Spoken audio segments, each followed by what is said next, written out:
प्रभा साक्षी के खास कार्यक्रम चाय पर समीक्षा में आप सभी का स्वागत है। मैं हूं आपके साथ अंकित सिंह और हमेशा की तरह इस कार्यक्रम में मौजूद हैं प्रभा साक्षी के संपादक नीरज कुमार दुबे जी। सर, आपका बहुत स्वागत है। धन्यवाद अंकित जी। और चूंकि 5 राज्यों में चुनाव है, प्रचार जबरदस्त है और अगर कहें कि बम्पर इनाम भी हैं पॉलिटिकल पार्टीज की ओर से, तो इसमें कोई दो राय नहीं होगी, क्योंकि कई वायदे, गारंटी और क्या क्या न जाने लोगों के समक्ष रखे जा रहे हैं।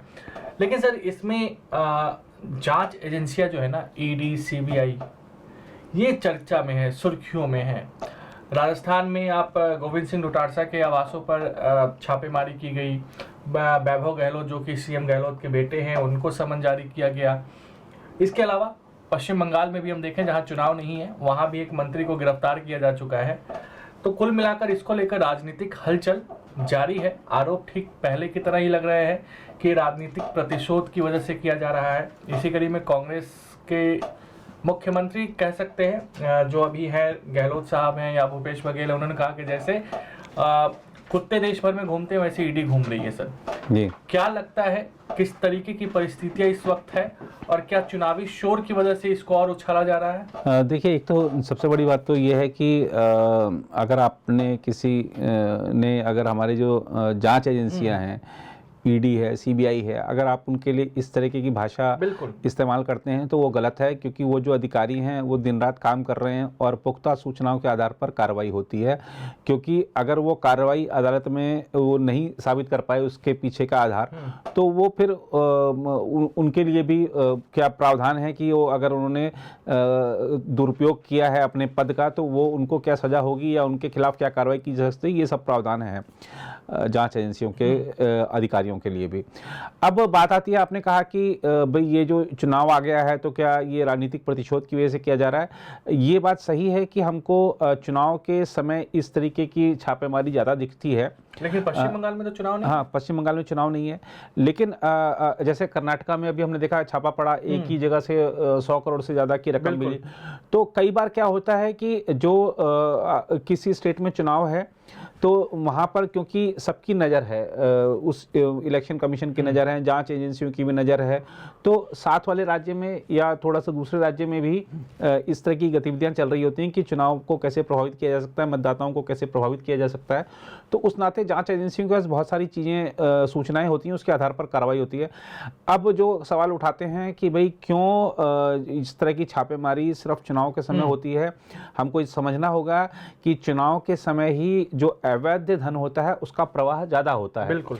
और सूचना तंत्र इस समय बहुत ज़्यादा सक्रिय होता है, और अगर सूचना है तो छापेमारी होगी ही होगी।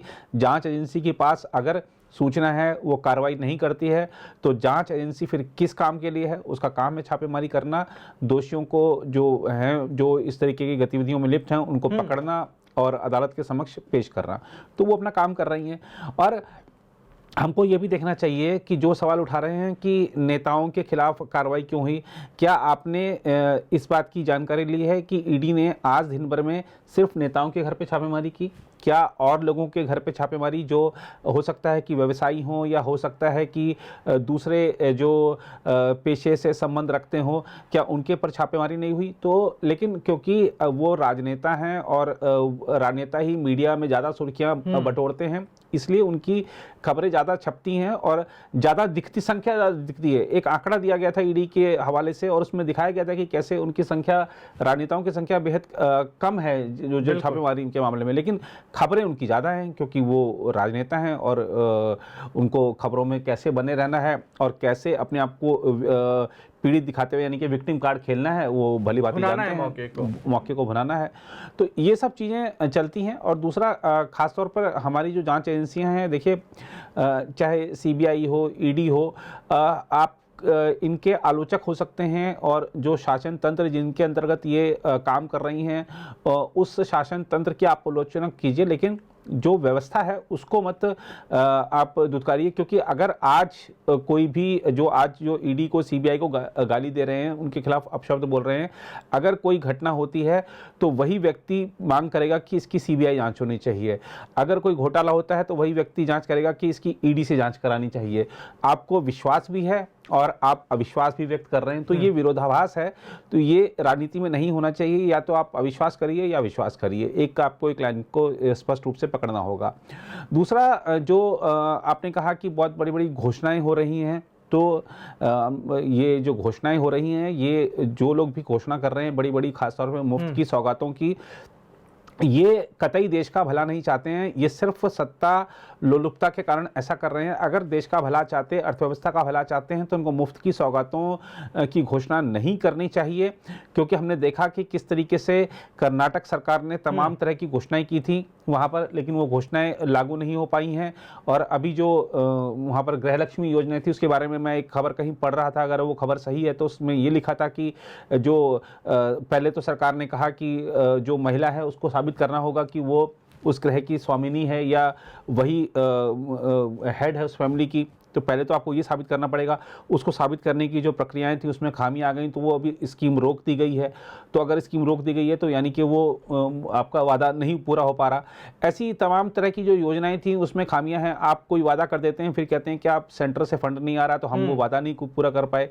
तो बहुत सा, और कई कुछ ऐसे वादे हो जाते हैं कि आपने जैसे अब कुछ लोगों ने कहा, स्टेट्स ने कहा कि भी हम ओल्ड पेंशन स्कीम ले आएंगे। अब जो ओल्ड पेंशन स्कीम आप ले आए, क्योंकि केंद्र ने कह दिया कि हम पुराना पैसा नहीं दे सकते, तो वो मामला फिर अटक गया। तो ऐसे बहुत सारी घोषणाएं आप कर देते हैं, लेकिन उन घोषणाओं को आप कैसे लागू करेंगे ये आपको चुनाव में बताना चाहिए। और अभी हमने देखा था उच्चतम न्यायालय में कि याचिका भी आई थी, उसको आधार पर देखना होगा कि अब आगे क्या निकलता है उसमें। लेकिन चुनाव आयोग को अब कुछ नियम परिभाषित करने चाहिए कि अगर कोई दल घोषणा कर रहा है तो मतदाताओं को ये भी बताए इसके लिए पैसा कहाँ से आएगा, कैसे इसको पूरा किया जाएगा। क्योंकि मतदाताओं को अब चलते चलते बहुत समय हो चुका है, 7-7.5 दशक हो चुके हैं। अब हम इतना आगे बढ़ चुके हैं कि हमको ये जानने का अधिकार है, और पार्टियों को ये बताने उनका दायित्व होना चाहिए कि कहाँ से आएगा पैसा, कैसे इसको अमली जामा पहनाया जाएगा। और अगर वादा पूरा नहीं हुआ फिर क्या जब मतदाता अंजाम करें, ये भी आपको बताना चाहिए। तो ये जैसे हम देखते हैं कि अब चुनाव आयोग कहता है कि भाई ये जो कैंडिडेट है, आपको उसके कैंडिडेट का जो भी आपराधिक रिकॉर्ड है या उसके खिलाफ जो मुकदमे चल रहे हैं उनकी जानकारी देनी होगी, उसकी योग्यता, शैक्षिक योग्यता की, उसकी संपत्ति की जानकारी देनी होगी। तो आपको ये भी बताना चाहिए कि फंड्स कहाँ से आएंगे, कैसे आप उसको आगे बढ़ाएंगे, और जो स्टेट पर कर्ज है उसको कैसे कम करेंगे। ये सब चीज़ें आपको बतानी चाहिए। खाली घोषणाओं से काम नहीं चलेगा। और जो मैंने जैसे आपको कर्नाटक का उदाहरण दिया, ऐसे और भी उदाहरण हैं जो कि फ्री की सौगात की घोषणा की गई थी लेकिन वो पूरी नहीं हो पाई। लेकिन उसके बावजूद जिस तरह से घोषणाएं की जा रही हैं उसको देखते हुए हमको अभी ये भी देखना होगा कि 5 राज्यों के मतदाता क्या मुफ्त की सौगातों पर मुहर लगाते हैं, और अगर मुहर लगती है तो फिर लोकसभा चुनाव में ये सिलसिला और आगे बढ़ेगा। बिल्कुल। और ये मुश्किल हो जाएगी अभी वर्तमान में सत्तारूढ़ बीजेपी के लिए भी, और दूसरे दल तो खैर सत्ता पाने के लिए कुछ भी घोषणा करेंगे ही, लेकिन बीजेपी के लिए भी फिर इसी रास्ते पर अभी वो बहुत बच रही है इस रास्ते पर चलने से। लेकिन अगर ये 5 राज्यों के चुनाव परिणाम देखकर लगा कि नहीं मुफ्त की घोषणाएं चल रही हैं, तो वो भी शायद इसी दिशा में आगे बढ़ेंगे। और अगर देश इस दिशा में आगे बढ़ता है तो अर्थव्यवस्था के लिए घातक होगा। लेकिन मध्य प्रदेश में बीजेपी भी नहीं बच रही है। मध्य प्रदेश में अगर कांग्रेस 500 रुपए में सिलेंडर देने की बात करें तो बीजेपी ने 450 में देना शुरू कर दिया। जी। कांग्रेस अगर 1200-1500 रुपए महिलाओं को देने के महीने में बात कर रही है तो भाजपा ने वो देना शुरू कर दिया। तो बीजेपी बचती दिखाई नहीं दे रही, क्योंकि उनको लग रहा है कि क्या चीज अपील कर रही है। तो मैं वही कह रहा हूं कि ये जो 5 राज्यों के चुनाव परिणाम है, ये बहुत हद तक जो लोकसभा चुनाव में पार्टियों का क्या घोषणा पत्र क्या रहने वाला है उसका एक आधार तैयार कर देंगे ये जो 5 राज्यों के चुनाव है। लेकिन देखना होगा कि अभी क्योंकि समय है मतदान में, तो तब तक क्या और बड़े मुद्दे रहते हैं। और अगर हम अभी देख लें तो ठीक है कि लोकल ही मुद्दे, मुझे लग रहा है कि लोकल मुद्दे ज़्यादा काम करेंगे। क्योंकि अगर हम मीडिया में देखें तो इजराइल और हमास संघर्ष ही छाया हुआ है। बिल्कुल। लेकिन एक और चीज़ अचानक छा गया। वैसे तो ये मुद्दा काफ़ी पहले से चल रहा है और संभावनाएं भी थी कि जनवरी में ऐसा कुछ होगा, लेकिन प्रधानमंत्री ने राम मंदिर उद्घाटन के लिए जो निमंत्रण था औपचारिक तौर पर स्वीकार कर लिया। वो 22 जनवरी को अयोध्या में जाएंगे, राम मंदिर का जो प्राण प्रतिष्ठा कार्यक्रम है उसमें शामिल होंगे। विपक्ष कह रहा है कि प्रधानमंत्री क्यों? देखिए, हमको ये देखना चाहिए कि ये जो राम मंदिर का उद्घाटन होना है, प्रधानमंत्री जी कहते हैं कि जो हमारा एक अभी तक का हमारी जो सरकारें रही है उसका एक सिद्धांत रहा है कि शिलान्यास हमने किया है तो उद्घाटन भी हम ही करेंगे। शिलान्यास भी राम मंदिर का जो प्रधानमंत्री जी ने ही किया था, तो उद्घाटन के लिए भी उनको बुलाया गया। प्राण प्रतिष्ठा होनी है श्री विग्रह की, तो वो वहाँ पर उनको बुलाया गया। तो हमको ये देखना चाहिए कि ये जो राम मंदिर का जो मुद्दा है, विपक्ष तो कह रहा है ना कि 2024 में चुनाव है, राजनीति होगी, किसी एक फायदे के लिए, किसी एक पार्टी के फायदे के लिए इसका इस्तेमाल किया जाएगा। ये तो सभी पार्टियों के लिए है, सभी पार्टियों को आमंत्रित दिया जाना चाहिए जी। और नहीं, इसमें शायद 2500 वीआईपी को वहाँ पे निमंत्रित किया जा रहा है, ऐसी मैंने भी रिपोर्ट पढ़ी है। दूसरा, जो आज कह रहे हैं कि प्रधानमंत्री क्यों जा रहे हैं, ये वही लोग हैं जो कहते थे कि आप कहते हैं मंदिर वहीं बनाएंगे लेकिन तारीख नहीं बताएंगे। तो तारीख बता दी और वो बता भी दिया कौन जा रहा है, तो अब ये दूसरे सवाल करने लग गए। तो इनका काम था सवाल करना, और ये सवाल कर रहे हैं और आगे भी उस दिन भी सवाल करेंगे ये। तो इस सवाल पे नहीं देखना चाहिए, जाना चाहिए। हमको ये देखना चाहिए कि देश को सैकड़ों वर्षों पुराना एक जो मुद्दा था वो हल हुआ है, और देश को इस दिन का लंबे समय से इंतजार था, वो दिन आया है। तो उस दिन का स्वागत हर्षित और गर्वित होकर करना चाहिए, बजाय कि हम कोई विवाद खड़ा करें। किसको बुलाया है वो वहाँ पर जाए, उसके सौभाग्य की बात है किसको हम बुलाया गया है। जो नहीं जा पा रहा है, और बड़ी संख्या में लोग नहीं जा पाएंगे क्योंकि प्रधानमंत्री अगर वहाँ पर हैं तो जाहिर सी बात है सुरक्षा व्यवस्था कड़ी होगी, और तमाम तरह की क्योंकि बड़ा धार्मिक स्थल है तो सुरक्षा के तमाम बंदोबस्त होंगे। पहले भी अपील कर चुके हैं वो। तो सब अपने घरों से भी दर्शन करके वहीं से हर्षित और गर्वित हो सकते हैं। तो ये इसमें कोई उसके बाद आप दर्शन करने जा सकते हैं प्रधानमंत्री जी के वहाँ से जाने के बाद, तो वो सबके लिए दर्शन खुलेंगे ही। तो इसमें कोई विवाद का विषय नहीं बनाने देना चाहिए। हमको ये देखना चाहिए कि ये जो एक ऐसा मुद्दा था जो हमारे आने वाली पीढ़ियों के बीच भी सद्भाव बिगाड़ता रहता, लोग मंदिर मस्जिद के लिए लड़ते रहते, एक बड़े मुद्दे का हल हुआ है। देश को एक सैकड़ों वर्षों पुरानी समस्या जो बनी हुई थी, जिसको लेकर तमाम अक्सर संघर्ष होते रहते थे, अक्सर विवाद खड़े होते रहते थे, आने वाली पीढ़ी को उससे निजात मिल गई है। मंदिर बन गया है, वहाँ पर आप जाके दर्शन कीजिए।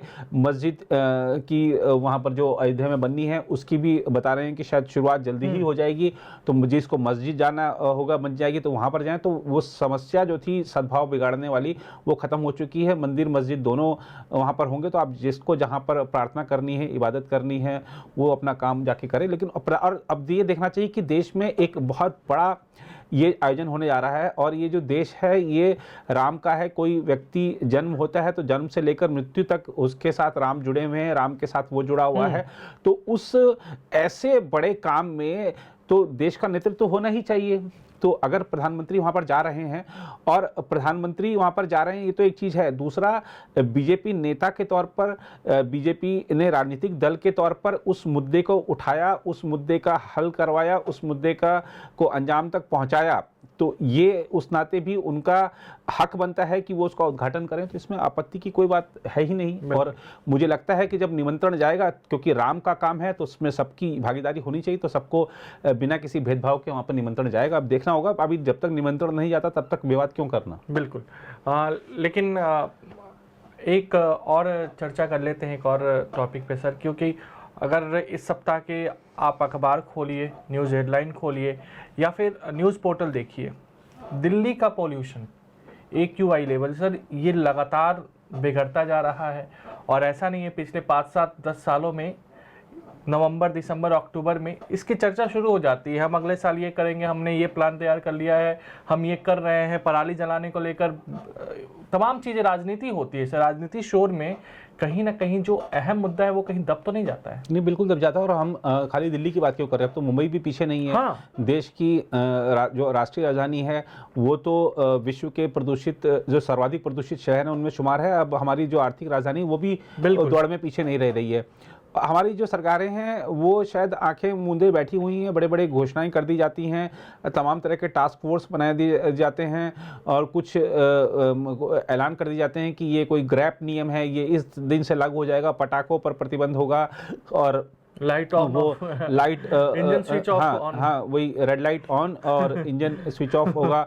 और जो आपका ऑड इवन आ जाएगा कि गाड़ियाँ इस नंबर की ऑड इवन के आधार पर चलेंगी। तो ये सब की बजाय आपको देखना चाहिए मूल समस्याएं क्या है। मूल समस्या ये है कि आपका जो सार्वजनिक परिवहन की जो प्रणाली है वो दुरुस्त नहीं है। हाँ, दुरुस्त नहीं है वो अगर हम कह सकते हैं कि ठीक है कि दिल्ली में मान लीजिए कुछ हद तक अगर बेहतर है सार्वजनिक परिवहन की प्रणाली, तो अब वो गुड़गांव में नहीं है। गुड़गांव में लोग गाड़ी से दिल्ली आ रहे हैं, नोएडा से लोग गाड़ी से दिल्ली आ रहे हैं, या फरीदाबाद से या गाजियाबाद से। तो वो कहीं ना कहीं आपने यहाँ का व्यवस्था ठीक कर दी लेकिन आसपास की नहीं है, तो वो यहाँ भी प्रदूषण हुआ, वो लौट के जाएंगे तो अपने इलाके में भी प्रदूषित करेंगे। सड़कों पर वाहनों की संख्या बढ़ती जा रही है। हमने देखा था कि किस तरह से दिल्ली के मुख्यमंत्री ने घोषणा की थी कि पंजाब में उनकी पार्टी की सरकार बन जाएगी तो पराली की समस्या से निजात मिल जाएगी, लेकिन पराली पंजाब में बड़ी संख्या में जलाई जा रही है, हरियाणा में जलाई जा रही है, पश्चिमी उत्तर प्रदेश में जलाई जा रही है। तो ये जब तक देखिए किसान अपनी जेब से उसके पास इतना पैसा नहीं होता है कि वो उस पराली का निष्पादन ऐसे तरीके से करे कि वो प्रकृति को उससे कोई नुकसान ना पहुंचे, उसको वो क्योंकि समय नहीं है उसके पास, उसको अपना खेत खाली चाहिए, उसको वहाँ पर दूसरी फसल उपजानी है, तो वो तो उसको जलाएगा, उसको जो शॉर्ट तरीका नज़र आ रहा है, शॉर्टकट नज़र आ रहा है, उसको करेगा। तो वही कर रहा है, उसके तरफ ध्यान किसी का जा नहीं रहा है। आप किसान पर केस कर देंगे, थोड़े दिन बाद चुनाव आएगा तो किसान के ऊपर से केस वापस ले लेंगे। तो ये जो प्रक्रियाएँ हैं लगातार वही चलती जा रही हैं। इसमें देखना होगा कि और ख़ासतौर पर जो निजी वाहनों की संख्या बढ़ती जा रही है उस पर कोई कंट्रोल नहीं है। तो ये कई सारी ऐसी समस्याएं हैं जिसको, और आप देखिए कि हमने ग्रीन एनर्जी के लिए बहुत सारे इनिशिएटिव लिए हैं, लेकिन क्या हम घोषणा करने के बाद उनको अमली जामा पहनाने के लिए या उनकी समय समय पर हम समीक्षा करते हैं? क्या नहीं करते। तो ऐसे बहुत सारे कारण हैं जिससे प्रदूषण बढ़ता जा रहा है। इस प्रदूषण से आप देखिए कि लोगों को कितनी दिक्कतें हो रही हैं। लोगों के लिए टहलना बहुत ज़रूरी है, सुबह शाम टहलने के लिए, लेकिन डॉक्टर मना करेंगे आप टहलना मत, नहीं तो और बीमार पड़ जाओगे। खांसी जुकाम अब पहले साल में 2 बार होता था, अब वो 5-6 बार होता है ना। तो ये और तमाम तरह की जो श्वास संबंधी जो दुश्वारियां हैं, जो दिक्कतें हैं, और जो अस्थमा के पेशेंट हैं, बहुत सारी दिक्कतें, बहुत सारी नई बीमारियां प्रदूषण की वजह से बढ़ गई हैं, और इस तरफ किसी का ध्यान नहीं है। तो ये बहुत चिंता की बात है, और ये राजनीतिक दलों के घोषणा पत्र में ये चीज़ आनी चाहिए कि हम प्रदूषण से निजात दिलाएंगे। महज अब सिर्फ हम कर देंगे चुनावी सभाओं में से काम नहीं चलेगा, आपको लिखित में देना पड़ेगा और करके दिखाना पड़ेगा। यमुना नदी की आपने बात करी, हमने देखा था 2 अभी महीने पहले बाढ़ आ रखी थी, पूरी तरीके से साफ हो गई थी। हाँ, आज झाग बन रहे हैं, आज झाग बन रहे हैं, और कुछ जगहों पे आप जाएंगे तो बिल्कुल वो मैदान हो गया, सूख गया बिल्कुल, है ना। तो ये दिखाता है कि बिल्कुल सरकार की नाकामी है कि वो बिल्कुल आपका ध्यान ही नहीं है कहीं पर भी।